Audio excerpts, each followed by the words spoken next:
girls' volleyball team at the St. John's Sacred Heart School, and apparently her little sister was a student there. Teresa had attended Sacred Heart herself. She was the second of 5 children. She'd grown up in a tiny farm community of St. John in Calumet County, Wisconsin.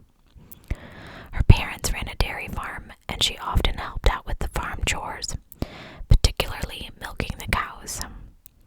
She had been living in the Green Bay area while working at Pierce, but decided to pursue her dream of opening her own studio, which she called Photography by Teresa. Making the switch from a regular paycheck to irregular freelance income was a big transition.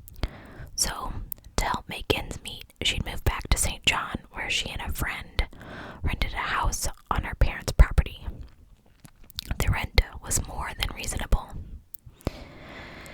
Teresa most likely had the radio on as she drove along Route 10 on October 31st, and she liked singing along with it. Since it was Halloween, the rock stations were probably playing old novelty songs like Monster Mash and Haunted House. Teresa apparently would sing along with just about anything, and she absolutely loved karaoke. Whenever she took to the stage with a microphone, she became the life of the party, especially when she was singing her favorite song, which was Picture, made famous by Sheryl Crow and Kid Rock. You've heard it. I know you have. I know I've heard it at karaoke so much, I don't want to hear about it anymore. So Avery Auto Salvage sits on a large tract of land and contains roughly 3,800 vehicles in various states of decay. Most of the dilapidated vehicles were kept for parts and then sold as piece metal. The better ones are restored and put up for sale. There are several buildings on the property, sheds and garages, and the mobile home where Stephen Avery lives. The Avery family owns several hundred acres in the area, and the road that runs through it is called Avery Road. So if you know anything about Stephen Avery, you know that he was falsely convicted previously.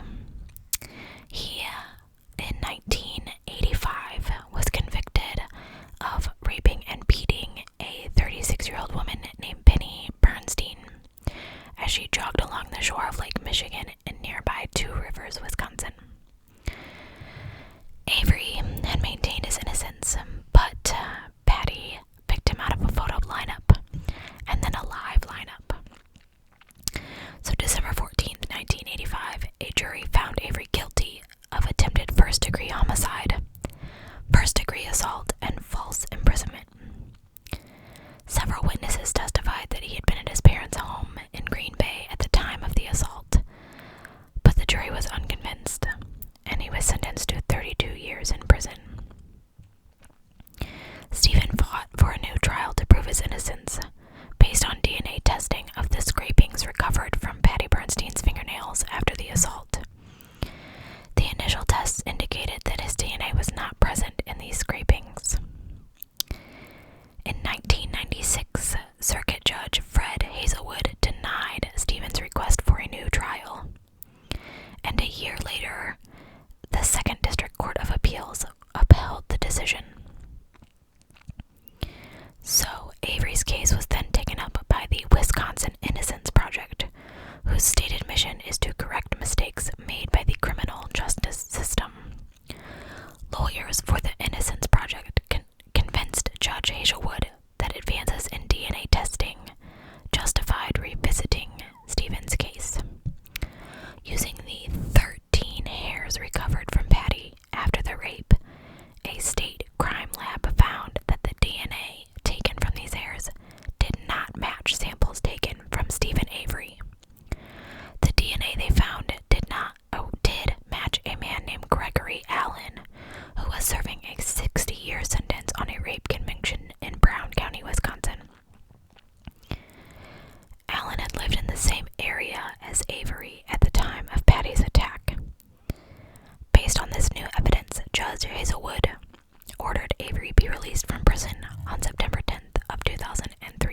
false conviction for rape and attempted murder.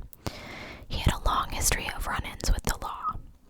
When he was 18, he'd broken into the Northern Frontier Bar in Gibson, Wisconsin, and stolen 2 cases of beer, 2 sandwiches, and a toolbox, and $14 in quarters. What an odd number. On March 23rd, 1981, he was convicted of 2 counts of burglary and sentenced to 2 years in prison. The sentence was stayed, and instead he was ordered to spend 10 months in the Manitowoc County Jail. He had to pay fines for restitution, and he was placed on 5 years of probation. 5 months after that, he was charged with cruelty to animals for dousing a cat with gasoline and oil, throwing it on a bonfire, and watching it die. I can't even get into that one. So he claimed he was there when that happened, but that he had nothing to do with it. Nevertheless, his probation was revoked, and he served 9 months in prison for that crime. Anyone who hurts innocent animals, Anyway. In January 1985, he was charged with endangering safety and felon gun possession when he ran the wife of a part-time Manitowoc County Sheriff off the road and then pointed a rifle at her. When he spotted the woman's infant daughter in the backseat, he backed off. He was later sentenced to 6 years in prison for this crime. So, he's not totally innocent. In the summer of 1985, while out on bail, he was arrested for the assault on Penny, which earned him a 32 years sentence he did not commit. Oh my gosh, I think I called her Patty this whole time. It's definitely Penny. Oh goodness. I'm terrible. Sorry, Penny. Stephen he was not the only member of his family to have trouble with the law. His older brother Chuck pled guilty to disorderly conduct in 1998 and ultimately served 60 days in jail. In 1999, Chuck's former wife accused him of sexual assault and attempting to strangle her with a phone cord, but this was dismissed. Stephen's younger brother pleaded no contest to battery and sexual assault in 1992. He received 18 months probation. All of these brothers still worked for Avery Auto Salvage. So, apparently some neighbors of the Averys spoke highly of the family, said if you asked for a favor, you'd get it from them. Other neighbors refused to comment, saying they still have to live there, so they didn't want their names involved. I don't know, it's kind of odd. Like, he had a pretty violent history. I don't really know what I think about this case, guys, but we'll get there.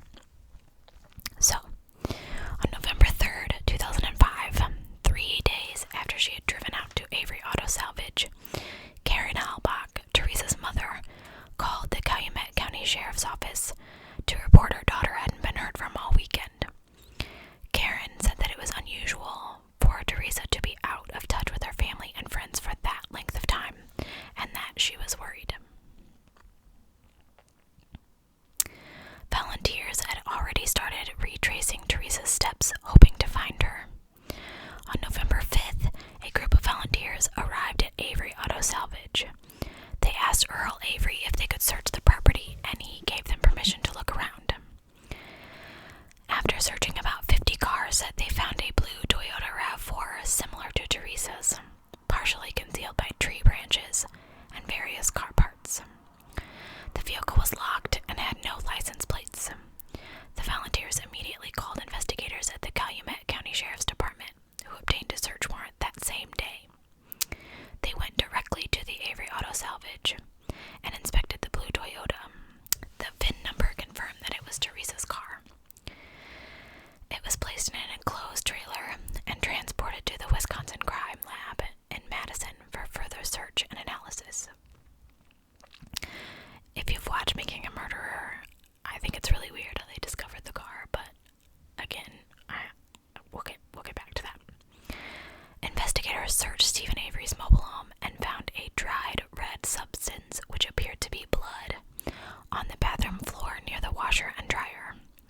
They also found pornographic materials and items of restraint, to include leg irons and handcuffs. I didn't know they could judge you for what they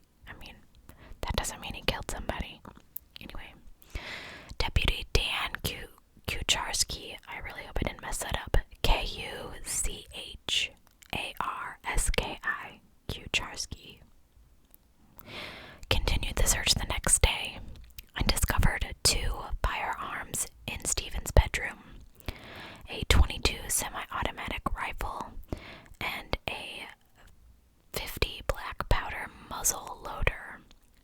I don't know anything about guns, sorry. The name Steve was written on masking tape attached to the muzzle loader. Officers searched a detached garage on the property and discovered 11 spent .22 caliber long rifle shell casings on the floor. The search continued for a third day, and Deputy Kucharski found a Toyota ignition key in Avery's bedroom. The key was transported to the state crime lab and tested on Teresa Halbach's car. The lab technician was able to start the car with the key. By this time, technicians had identified traces of human blood on the ignition area of the vehicle, as well as in the rear cargo space. On November 8th, the fourth day of searching, officers found 2 crumpled Wisconsin license plates inside a junked vehicle on the Avery property. The plate number was registered to Teresa Halbach's Toyota RAV4. Officers also found a burn barrel containing remnants of burned clothing, a partially burned shovel, a cell phone, and a camera. Upon inspecting a fire pit near Stephen Avery's home, officers found bone fragments and teeth, as well as remnants of steel belts from tires. They believe that the tire belts may have been used as fire accelerants. A forensic anthropologist examined the bone fragments and determined they belonged to an adult human female. A second forensic anthropologist examined the fragments and came to the conclusion that the corpse had been mutilated.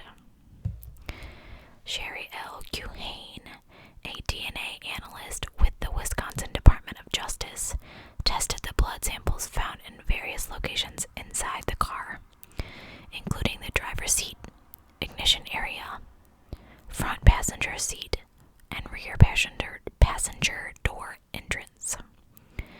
They found that the samples matched Stephen Avery's DNA profile. DNA material taken from the Toyota key found in his bedroom also matched his profile. DNA testing was performed on the blood samples taken from the rear cargo area of the Toyota and from an empty can of wild cherry Pepsi found on the front console. The 2 profiles matched, and Gulain believed they belonged to Teresa Halbach.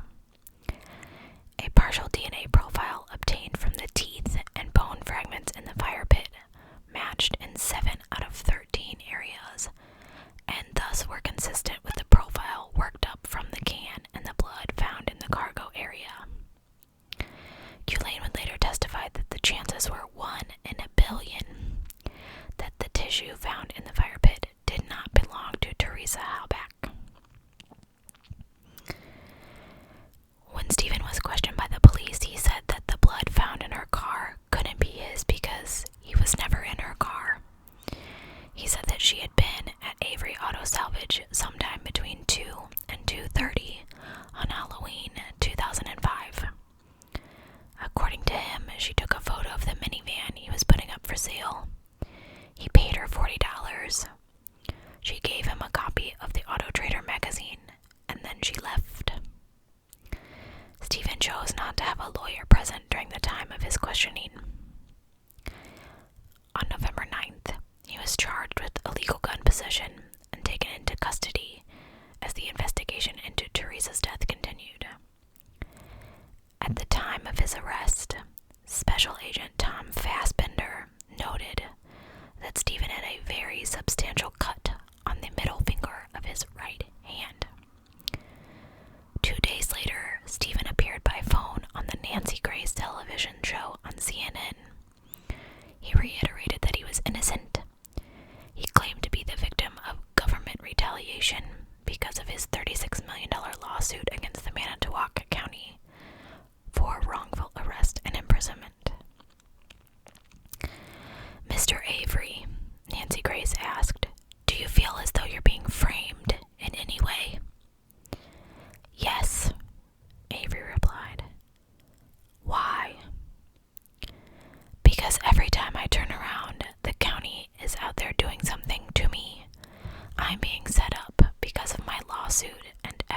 else. Nancy Grace went on to ask about the fire pit on his property, where investigators found teeth and bone fragments.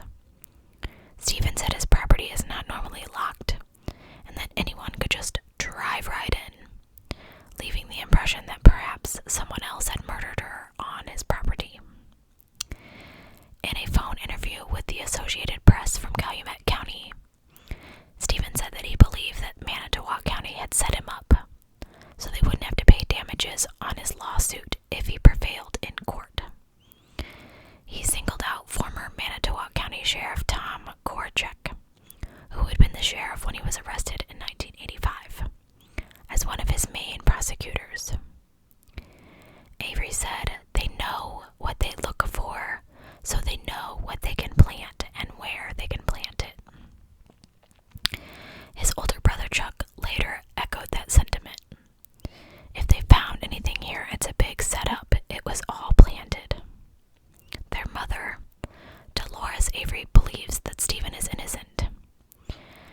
I don't know why they do that stuff, she said, referring to county officers. They must like wrecking people's lives.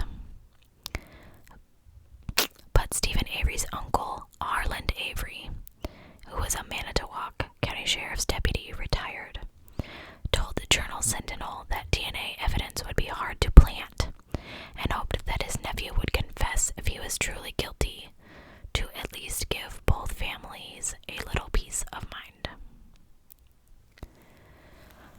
On November 15th, 2005, Stephen Avery was charged with first-degree intentional homicide in the death of Teresa Halbach and mutilating a corpse. He appeared before Manitowoc County Circuit Judge Patrick Willis, wearing a black and white striped jumpsuit, his wrists handcuffed and attached to a belly belt. 8 uniformed deputies escorted him into court. During the hearing, Judge Willis set his bail at $500,000. It was decided that his case would be tried in Manitowoc County because authorities believe that the murder was committed in that county. But the prosecutors would be from Calumet County because the case was investigated by Calumet deputies, and Avery has a civil case pending against Manitowoc. Although Avery family members continue to insist that the DNA evidence was planted in her car and in the home, the Calumet County District Attorney said that allegations were absurd and added that someone would need a vial of Avery's perspiration to pull that off. It is no longer a question, at least in my mind, as special prosecutor in this case, who is responsible for the death of Teresa Halbach, Kratz said.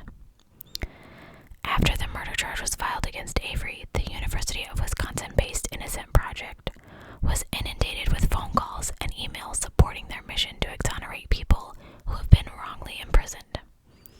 However, 80% of those who contacted them believe that Stephen Avery should never have been released from prison.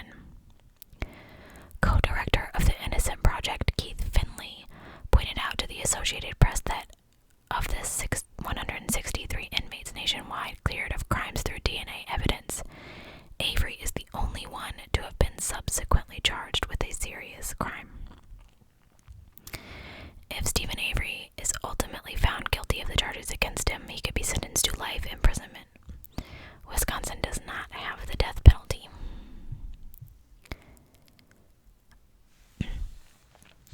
So at this point, they continued to probe for answers in the death of Teresa.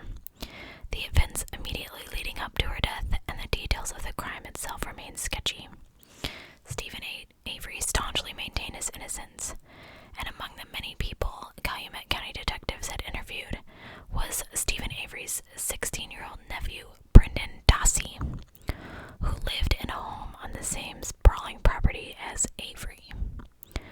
On February 27, 2006, detectives interviewed Dassey again, and something he said caught their attention.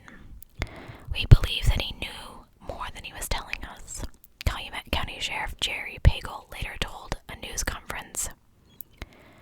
Detectives interviewed Dossie again March 1st, and this time he confessed to participating with his uncle in the rape, torture, and murder of Teresa Halbach.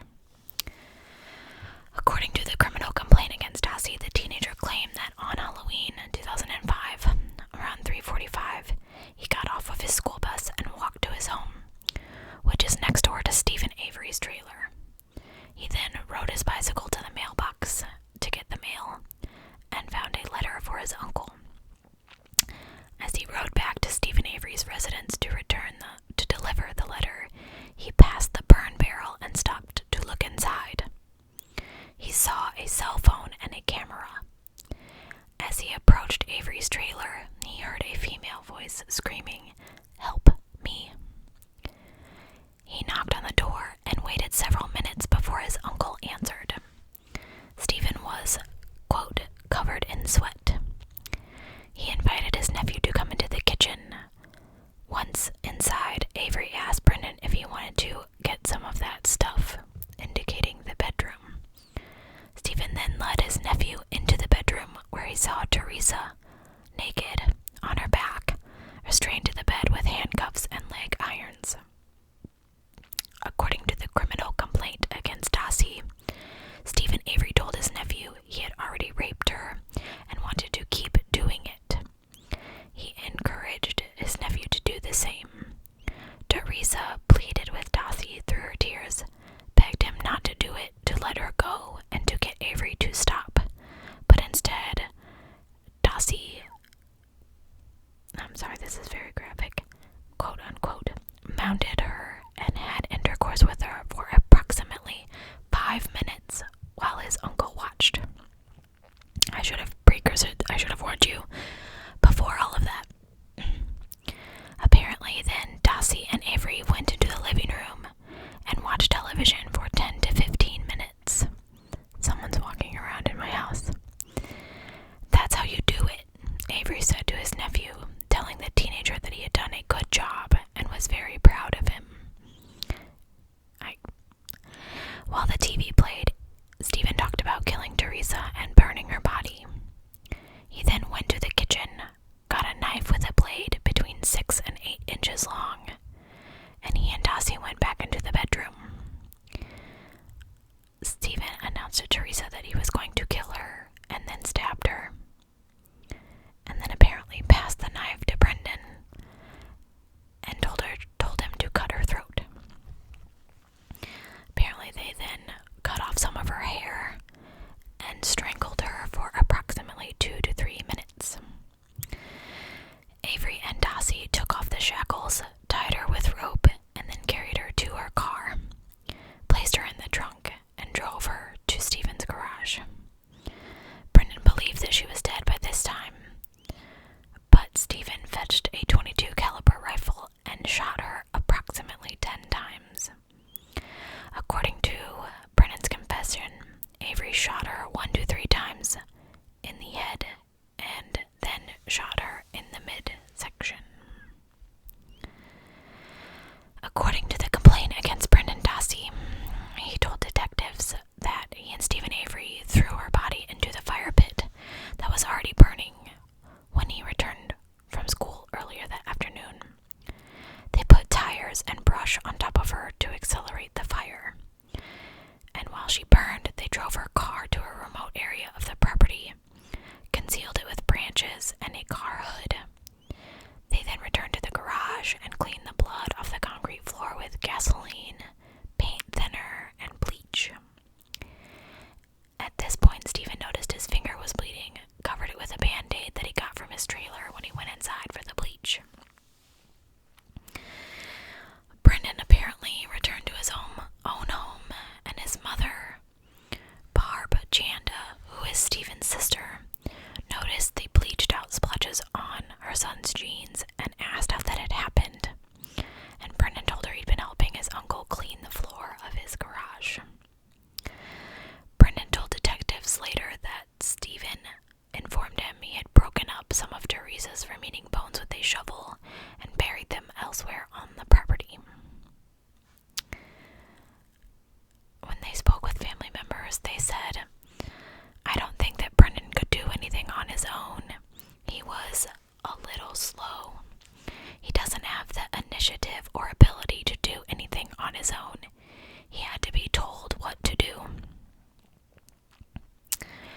June 30th, 2006, Brendan Dassey, oh my goodness, wrote a letter to the Manitowoc County Circuit Judge Jerome Fox.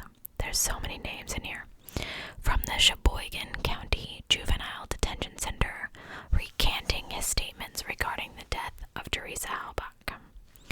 He started his letter by saying that he would have written sooner, but he didn't have a pencil.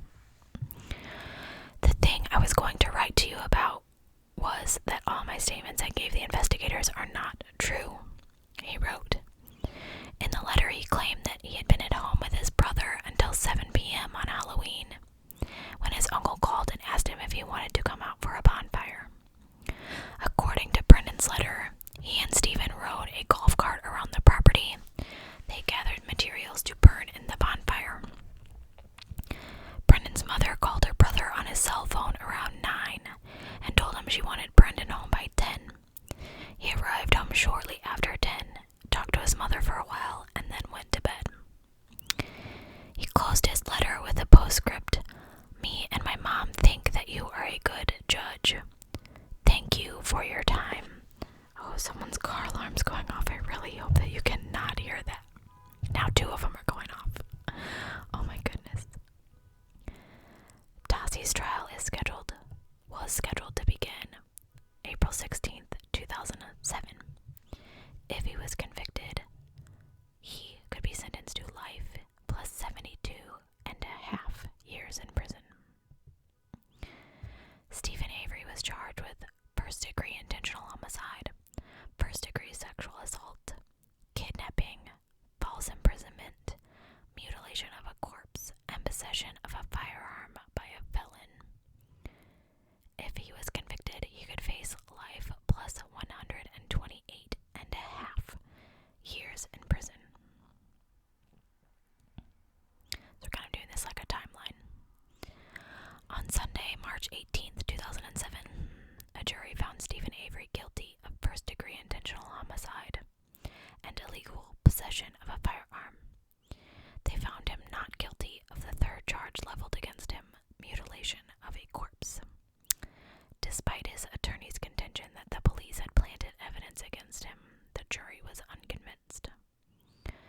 During the trial, forensic anthropologist Dr. Leslie Eisenberg testified she had found evidence of 2 gunshot wounds in Teresa Halbach's skull. She could not determine, however, if the shooting had occurred before or after her death. The prosecution also presented expert testimony regarding a bullet found embedded in the floor of the garage, which contained trace amounts of Teresa Halbach's DNA. Ballistic tests linked the bullet to the .22 caliber rifle found hanging on the wall in Stephen Avery's bedroom. Avery's nephew, Bobby Dassey, Brendan Dassey's older brother, testified that he saw Halbach walking toward his uncle's trailer at 2:45 on Halloween. He also told the jury that he overheard his uncle joking with a friend about hiding her body.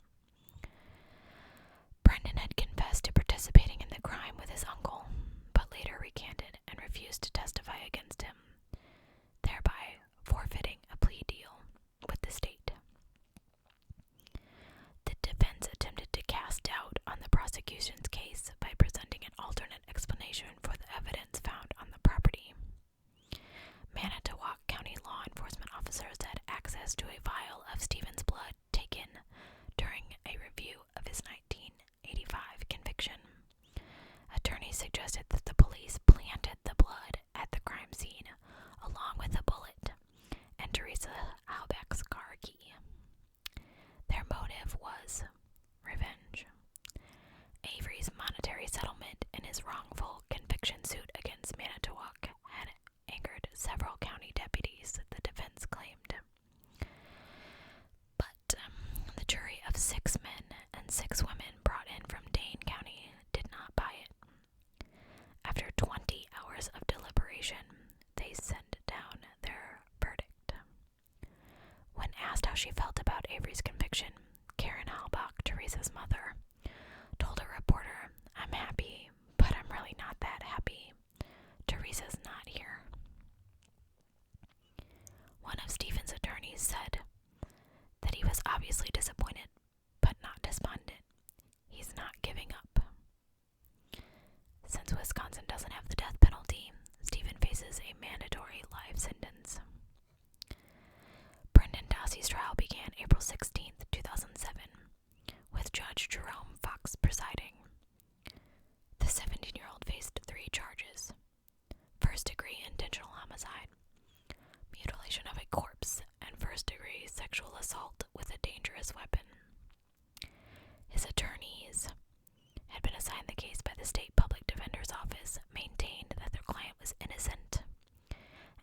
had a low IQ, the police were able to manipulate him and coerce a false confession.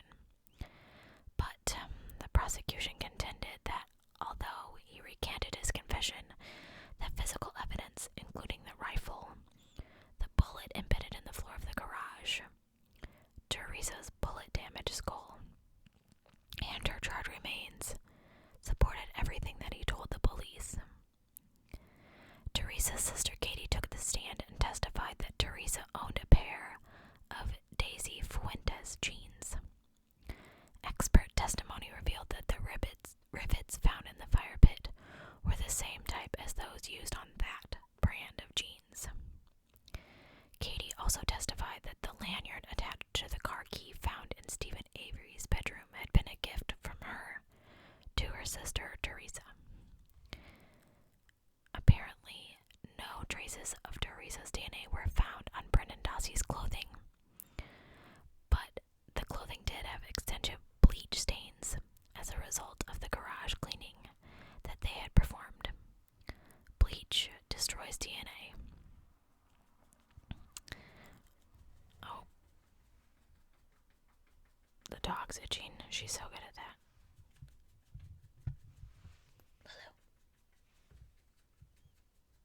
I just hope she doesn't cry. She's really good at that.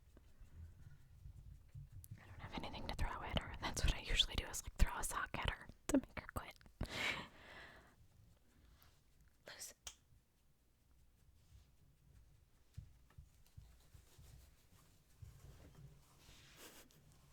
Sorry.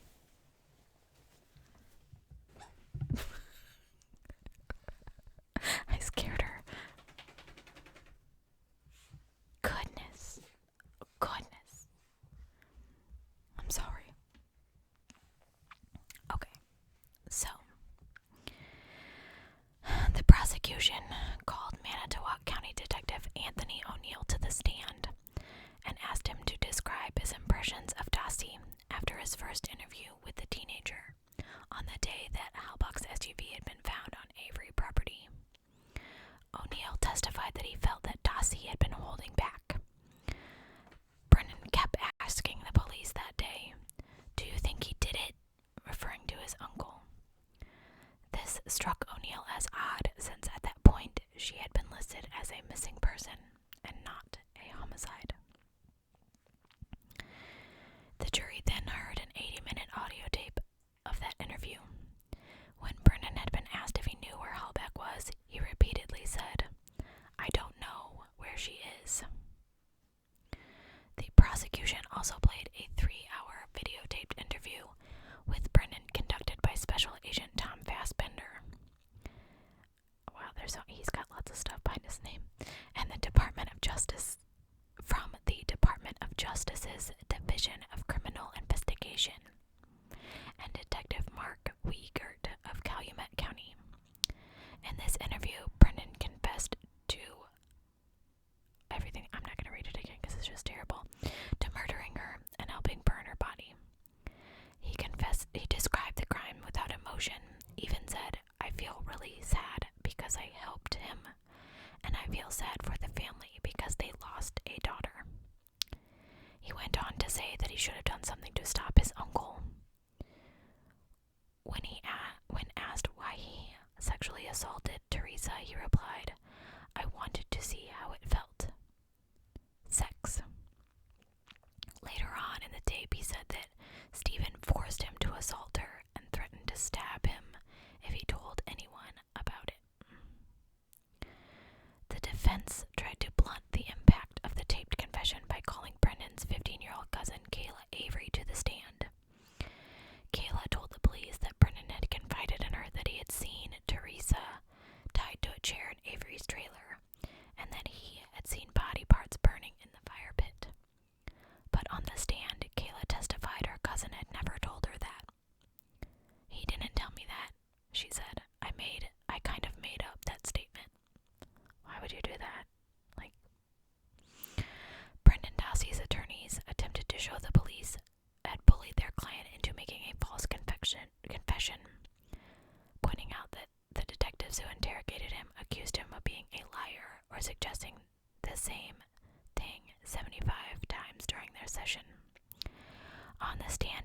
Wiegert admitted he and Special Agent Fassbender had doubted Brennan's truthfulness and told him so during the interrogation.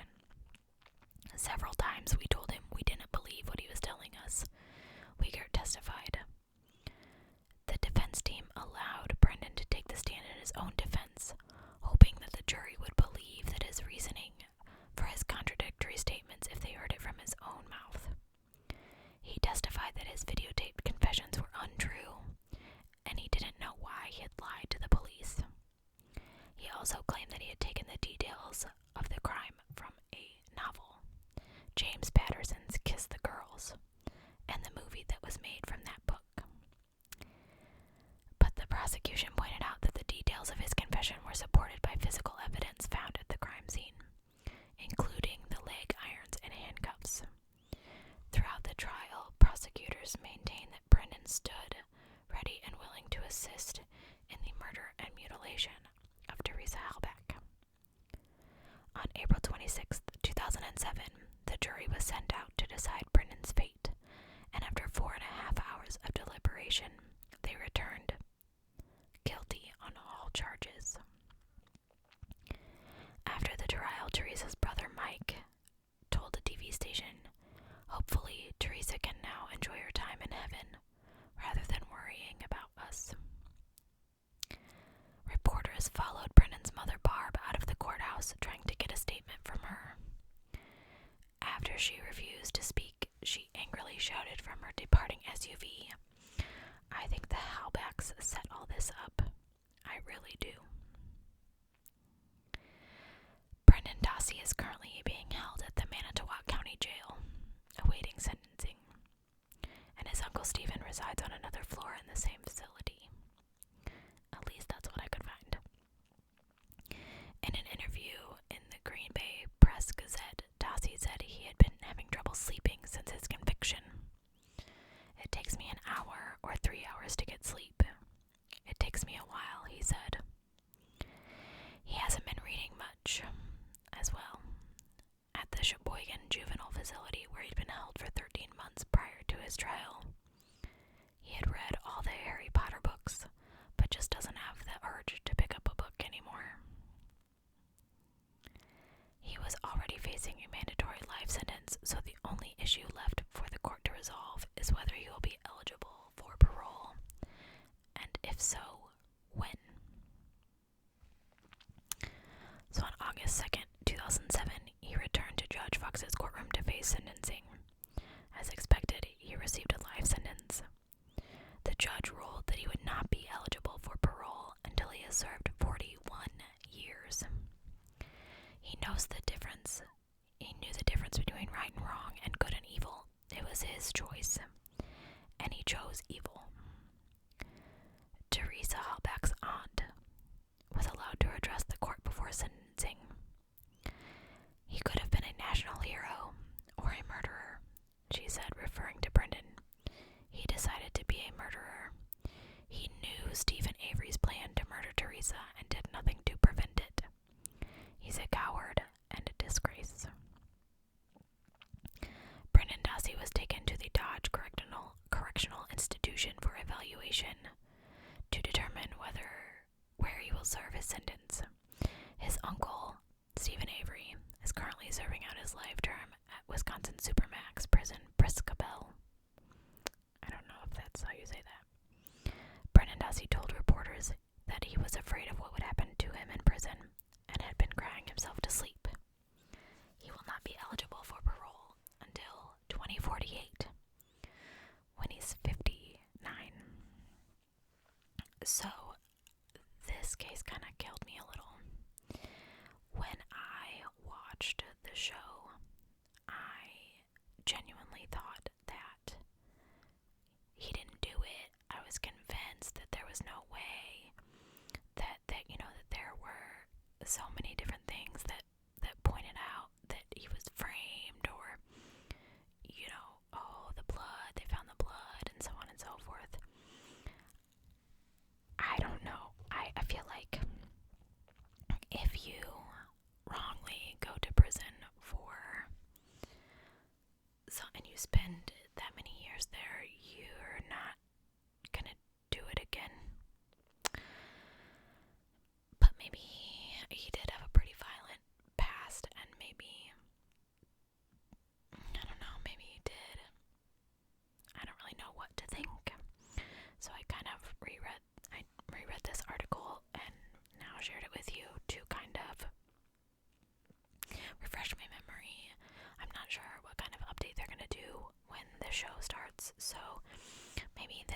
catch you up, and it caught me up, and we will have to see where to go from there.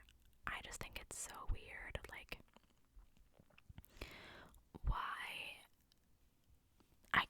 I can't imagine, like, one of my nieces or nephews saying all that and then taking it back, and, you know, they're not especially if they didn't do it. Like, now they're both in jail for something that they didn't do. I can't imagine. So tell me what you think. Have you watched Making a Murderer? Are you gonna watch season 2? Do you think he did it? Do you think he didn't do it? At first, I was most convinced by the vial of blood because it was unsealed. I know everybody's like, oh, it's got a hole in the top. Yeah, it has a hole in the top because that's how the blood gets in there. They don't take off the colored plastic. Have you ever watched them draw your